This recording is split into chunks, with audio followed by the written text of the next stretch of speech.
Dobrý deň, vítajte pri našom 4. videu. Toto video má názov Viete, kto je váš zákazník?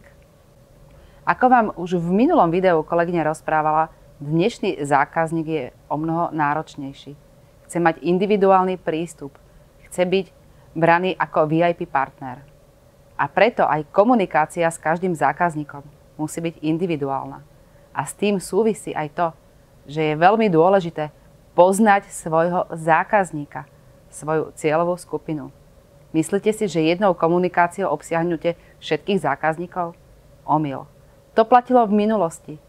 Dnes je doba iná. Komunikácia so svojím zákazníkom musí byť cielená jeho jazykom, respektíve jeho komunikačnou rečou. Prečo? Poďme si to teraz ukázať na konkrétnych prípadoch.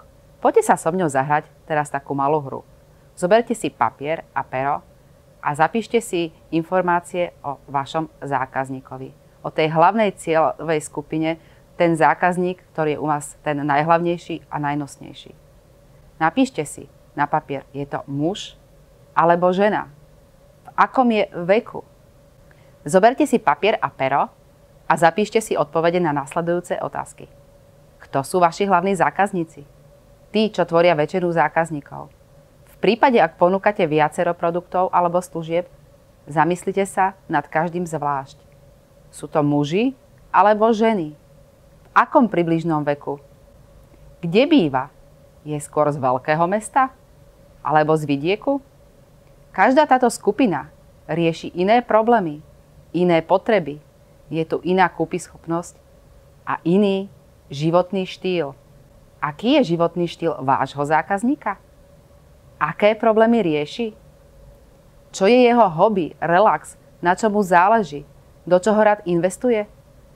Je pre neho dôležitá rodina, práca, zábava, príroda, jedlo, aké jedlo? Prečo? Pretože každý človek je iný, každý z nás má iné potreby, zvyky a očakávania.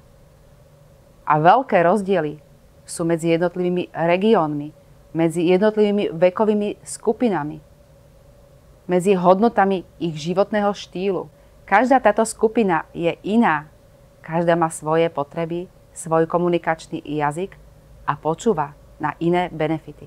Poďme si to teda pozrieť na ďalších príkladoch. Na obrázku vidíme mladú ženu s nákupmi v ruke. Pre túto ženu je nakupovanie zážitok, je to jej hobby. Počúva práve na tieto slova. Na ďalšom obrázku vidíme druhú ženu, približne v rovnakom veku. Táto chce byť trendy, chce mať najlepšie značky. A toto je dôvod jej nakupovania. Počúva na tieto slova, je nastavená na vyššie ceny a za dobrý kúsok je ochotná zaplatiť naviac. Na ďalšom obrázku vidíme opäť ženu v približne rovnakom veku. Ale táto komunikuje zas iným jazykom. Je pracovne vyťažená na vyššej pozícii, ku ktorej patrí univerzálnosť a klasika. Pri nákupe preferuje kvalitu výrobkov, zloženie a materiál a cenu nerieši. Posledná, štvrtá žena, to je naháňačka výpredajov. Dôvodom nákupov sú výpredaje, zľavy a akcie.